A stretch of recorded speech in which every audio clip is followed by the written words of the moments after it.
Ukraynanyň paýtagty Kiýewde hökümete garşy protest çärelerini geçirýän demonstrantlar Adalet Ministrligini eýlediler.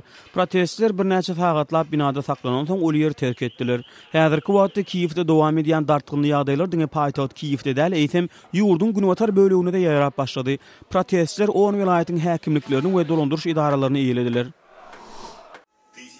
Ortiýetiň Sankt-Peterburg şäheriniň ýaşaýjylary 1944-nji ýylyň 27-nji ýanwaryny gabawdan halas bolan Leningrad şäherine bu aýratyn tenäni hatyrlamak üçin ýatlama çärelerini gurdular. Ikinji jahan uruşyna 872 günläp Nazi Germaniýasynyň we fin goşunlarynyň gabawyna bolan Sankt-Peterburg şäheri dünýä taryhynda iň gan döküşikli we iň uzagy çeken gabawy hökmüni hasaba alındy.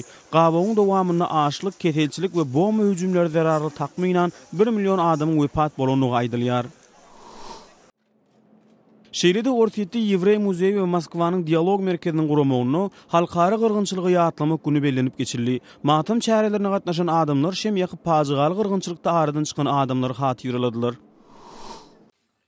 Gürjistanyň prezidenti Georgi Margvelashvili hem Tbiliside gyrgynçylygyň pidalarynyň hormatyna şem ýakyp halkara hatyra gününe gatnaşyklary duýgudaşlyk bildirdi. Gyrgynçylygy halkara derejesinde hatyrlamak güni Nazi Germaniýasynyň gyryn 6 million sany ýewreýi ýatlamak bilen bir hatarda bu çärede ruh hem beden taýdan ýarawsuzlary we homoseksuallary öz içine alýan 3-nji nesil gyrgynçylygynyň pidalary hem hatyrlanýar.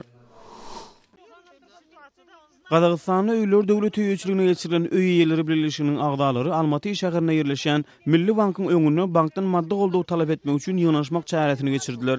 Aktivistler adalatsyz ýagdaýda hökümetiň haýyryna geçirilen öýler bilen bagly düşünşmezlikleri we jaý almakda aşy ýokary bolan kredit pullarynyň mukdaryny hökümete şikayet etmek üçin jemlendiler. Agdalyan birleşiginiň agdalary tutuş ýurtda dürli çäreleri geçirip bu mesele bilen bagly hökümetden garaý soraýar.